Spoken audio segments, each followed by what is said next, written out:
Frères et sœurs, vous me voyez vraiment content de vous retrouver encore pour un petit partage, une petite capsule vidéo. Je voudrais d'abord commencer par m'excuser parce que beaucoup me disent ces derniers temps on n'a pas eu de capsule vidéo, il n'y a plus de retour, etc., etc. Je m'en excuse, ce n'est pas vraiment volontaire. Beaucoup de boulot, beaucoup de personnes aussi qui me sollicitent et puis beaucoup de ministères, les charges paroissiales sont pas toujours évidentes. Mais je pense à vous et puis je vous conseille d'écouter, de réécouter celles que vous avez déjà pour mieux assimiler les principes que j'essaie de partager avec vous en espérant que ça vous fera avancer, ça vous sera profitable. Pour cette capsule vidéo, donc, on va aborder un thème qui est essentiel aussi, qui peut nous permettre de grandir toujours, c'est le royaume des cieux ou le royaume de Dieu. Alors, le royaume des cieux, pour mieux le comprendre, on va d'abord regarder ce que c'est qu'un royaume de manière générale. Quand on parle de royaume, on parle d'un roi, on parle d'un territoire bien défini, on parle de sujets par rapport au roi et on parle de principes ou de lois. Alors, c'est un roi qui domine sur des sujets dans un territoire bien défini qui lui est propre et qui lui appartient, dans lequel il exerce une certaine autorité et dans lequel les sujets sont appelés à respecter une loi proposée par le souverain, le roi, et qui est donc la loi du royaume. Voilà un peu rapidement ce qu'on peut dire d'un royaume. Ce serait quoi donc le royaume des cieux? Contrairement au royaume normal, le royaume des cieux ne se détermine pas en termes de territoire. Il n'est pas question de territoire physique, donc de dire qu'il s'étend ici, il s'arrête là, il commence là. Non, il ne s'agit pas de cela en ce qui concerne le royaume des cieux.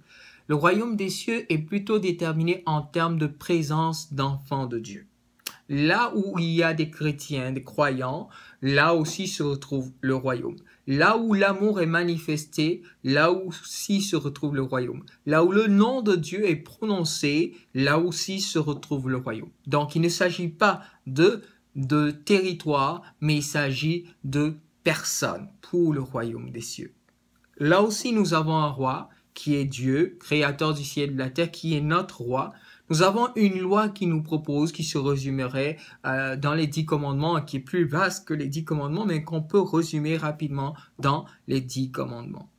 Voilà un peu défini ce que c'est que le royaume.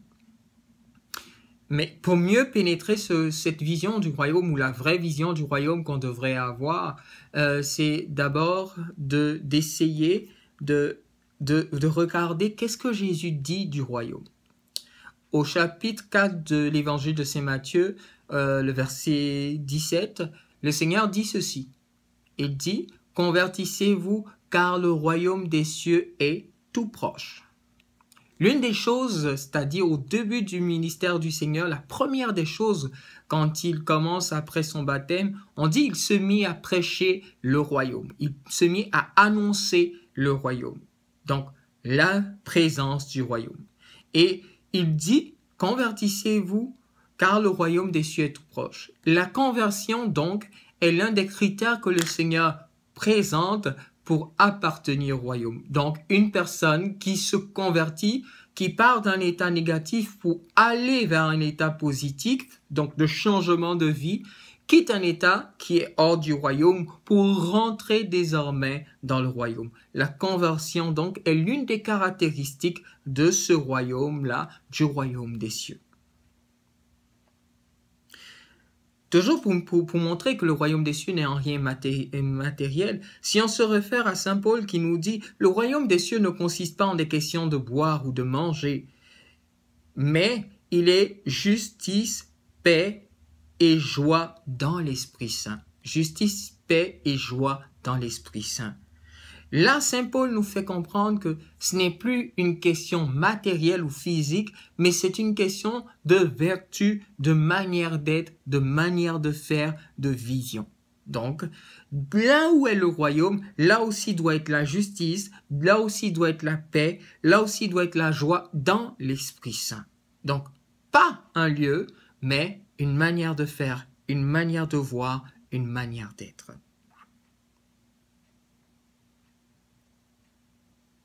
Et quand on prend les béatitudes, le Seigneur dit « Heureux les pauvres de cœur, le royaume des cieux est à eux ». C'est vraiment là encore pour dire qu'il y a vraiment des manières d'être. Il y a vraiment quelque chose qui détermine l'appartenance au royaume. Et là, il présente la pauvreté de cœur, l'humilité comme un des socles. Et comme Saint Paul le dit, le royaume des cieux est justice, paix et joie dans l'Esprit Saint. Le Seigneur dit « Heureux ceux qui ont faim et soif de la justice ». Et là encore, on retrouve ces mêmes vertus, la justice, ou du moins la sainteté, parce que c'est aussi ça la justice, la sainteté devant Dieu qui devient un critère du royaume. L'une des présentations du Seigneur qui me touche le plus et qui me semble bon de relever ici, il dit, il en va du royaume comme un homme qui a sémé du bon grain. Il continue pour dire, le royaume des cieux est semblable à un grain de sénévé qu'un homme a pris et a semé dans le champ. Le royaume des cieux est semblable à du levain qu'une femme a enfoui dans 3 mesures de farine. Le royaume des cieux est semblable à un trésor qui était caché dans un champ qu'un homme vient de trouver. Le royaume des cieux est semblable à un négociant en quête de perles fines. Le royaume des cieux est encore semblable à un filet qu'on jette en mer et qui ramène toutes sortes de choses. Il en va du royaume des cieux comme d'un propriétaire qui sort au point du jour afin d'embaucher des ouvriers pour sa vie. Si on regarde ce que le Seigneur présente du royaume, c'est que le royaume en lui-même est plein de caractéristiques et de vertus. Mais je voudrais regarder cette parole que le Seigneur dit. Si vous n'avez pas un esprit d'enfant, vous n'entrerez pas dans le royaume. Donc, le royaume des cieux appartient à ceux qui ont un esprit d'enfant, nous dit le Seigneur.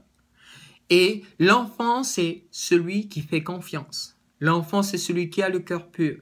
L'enfant, c'est celui qui pardonne.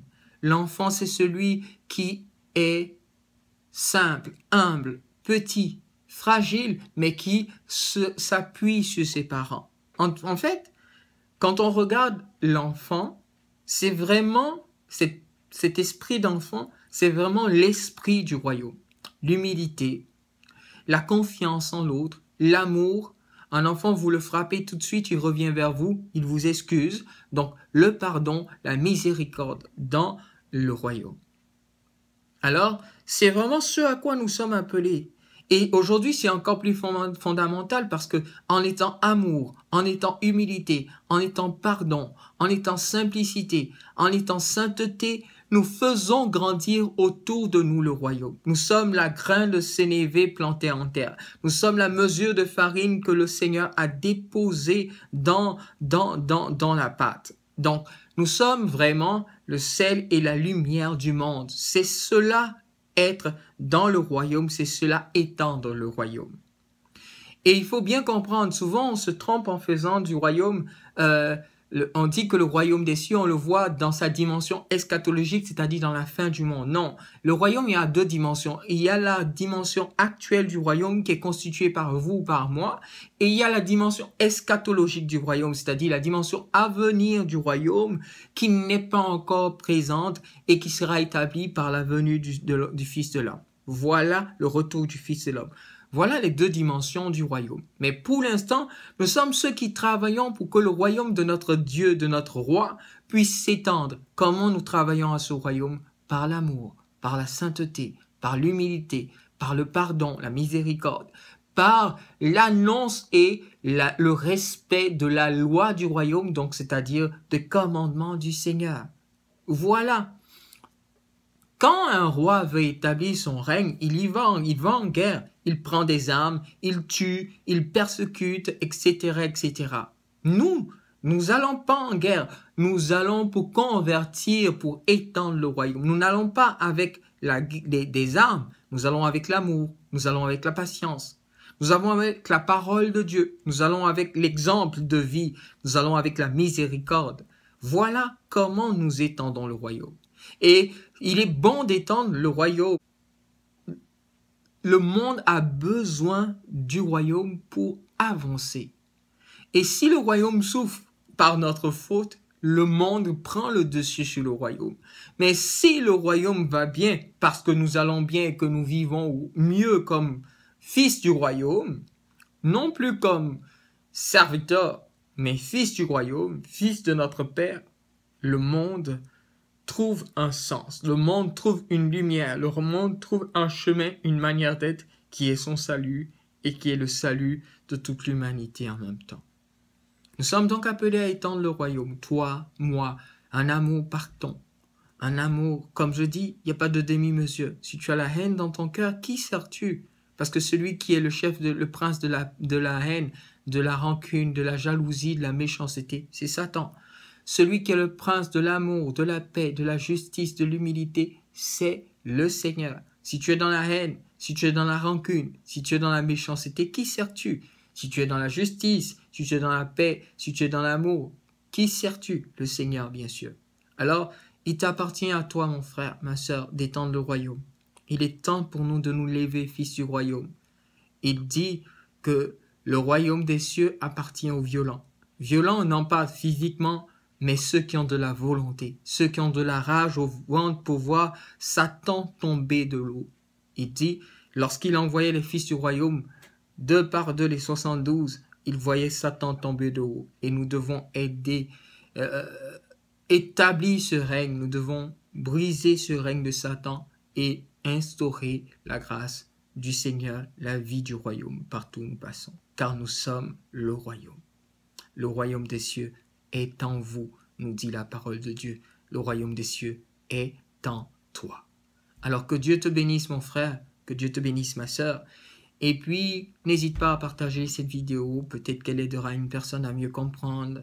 Les partages que je demande, c'est pas pour le nombre de vues, mais c'est pour que des personnes puissent faire étendre le royaume. C'est pour que le règne du mal s'éteigne et que le règne de Dieu grandisse. Que Dieu vous bénisse. Je vous aime beaucoup.